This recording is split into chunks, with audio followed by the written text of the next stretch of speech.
Hello बच्चों, problem कहता है let f x equal to x square for real x and for any A which is a subset of R define g A equal to the set of x such that fx belong to A, and if S is the set 0 to 4, then which one of the following statements is not true? देखिए हमें given है कि function fx is x square for x some real number and GA, देखिए यहां options में बात हो रही है GS की, so let us define the set GS which is the set of all those x such that fx belong to the set S. देखिए fx belonging to the set S, it means that fx means the x square. X square belong to the set 0 to 4. यहां से हम कह सकते हैं कि x square का जो वैल्यू है it is from 0 to 4. It means that x belong to -2 to 2.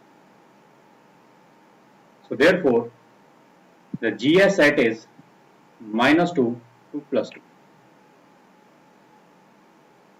And FGS, अगर हम x का वैल्यू -2 से +2 अगर सब्स्टिट्यूट करते हैं यहां पर, so we get 0 to 4 which is equal to set S. So it means FGS is equal to the set S. FGS is equal to set S.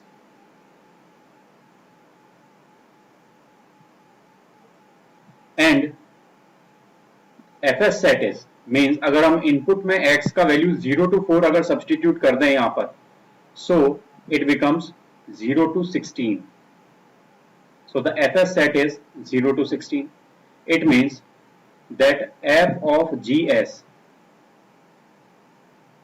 it is not equal to FS.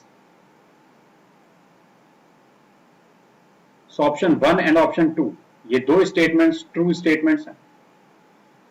Now अब हम बात कर रहे हैं GFS की. Now GFS, देखिए for GFS, FS का जो वैल्यू है वो है 0 to 16. इसका मतलब ये हुआ कि जो आपका fx फंक्शन होगा, देखिए यहां पर हम s को रिप्लेस कर रहे हैं fs से, मींस जो हमारा fx फंक्शन है it should lie between 0 to 16. So for GFS, fx should belong to 0 to 16. It means x square belong to 0 to 16. या फिर हम कहें कि x का जो वैल्यू होगा it lies between -4 to 4. So therefore GFS, it is the set from -4 to 4. And ये जो GFS है, this GFS is not equal to S, and this GFS is not equal to GS. GS set was from -2 to 2, जबकि हमें GFS जो मिला है वो -4 to 4 मिला है.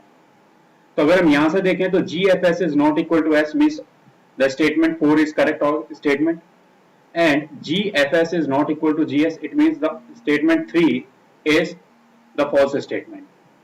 So the final answer to this problem is that option 3 is the correct answer. Hope you understood it well. Best of luck.